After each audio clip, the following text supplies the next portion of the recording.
ওইটা থেকে তো 5-10 মিনিট এদিক হতে পারে, এর থেকে যেন বেশি না হয় এইগুলি ক্ষেত্রে দেওয়ান একটু খেয়াল রাখবা।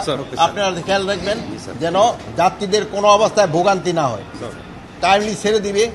অনেক সময় তারা ওই যাত্রী বেশি নেওয়ার জন্য দেরি করে, এটা কোনো অবস্থায় বরদাস্ত করবেন।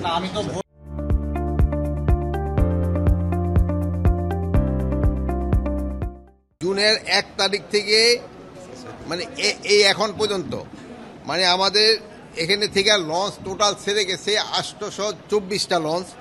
এই লঞ্চের টোটাল যাত্রী গেছে প্রায় 8,72,000-এর মতো যাত্রী, কম বেশি হইতে পারে গণায়।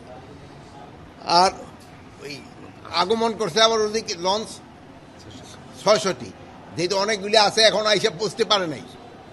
আর যাত্রী আসতে হলো 1 লক্ষ। তো এখান থেকে বোঝা যাইতেছে ঢাকা থেকে যাত্রী তো বেশি চলে যাচ্ছে, আসতেছে কম। প্রায় 8 গুণ যাত্রী হলো, যাচ্ছে বেশি, আসতেছে কম। তাই আপনারা একটা জানেন এখানকার তো মোটামুটি পরিবেশ ভালো আছে, এরকম কোনো নাই, ইনফরমেশন নাই যে কোনো টিকিটের বেশি নিচ্ছে। তো অনেক সময় আছে 2-1টা লঞ্চ একটু দেরি হচ্ছে, যেহেতু টাইমের আগেই হয়তো তারা বলেছে 12টার সময় ছাড়বে, কিন্তু এর আগেই লঞ্চ ভরে গেছে, এই জন্য কিছু হচ্ছে। বাট যাত্রীদের ওইরকম কোনো হয়রানি হচ্ছে না। আর কিছু কিছু আছে যে যেহেতু কতগুলি লঞ্চ এখনো ফিরে আসে নাই, যেহেতু এখান থেকে দেখা গেছে 824টা গেছে, আর ফিরে আসছে মাত্র 600, আরও 200 লঞ্চ যারা ফিরে আসবে, এগুলি ফিরে আসলে এগুলি যখন যাবে আল্লাহ দিলে যাত্রীদের কোনো অসুবিধা হবে না যাওয়ার জন্য। লঞ্চ ছাড়ার কথা 8টায় কিংবা 7টায়, সেই জায়গায় লঞ্চ আছে 3 ঘন্টা, 4 ঘন্টা, 5 ঘন্টা পরে। এটা যেন কোনো অবস্থা না হয়।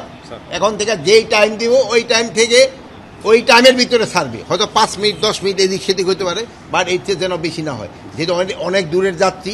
আর যেসব যেন ওভারলোড না করে ওইটার দিকে খেয়াল রাখবেন, যেহেতু নদী পথে যাত্রা, বৃষ্টি ফিষ্টি হচ্ছে, ওয়েদার যে কোনো সময় খারাপ হয়ে যেতে পারে। আমি এইটা অবশ্য জানি না, আমি এইটা ইনভেস্টিগেশন মনে একটু আমার মনে করে দেখো দেখে আমি এটা যেহেতু আপনার থেকে শুনলাম, আমি ইনভেস্টিগেশন করে দেখবো।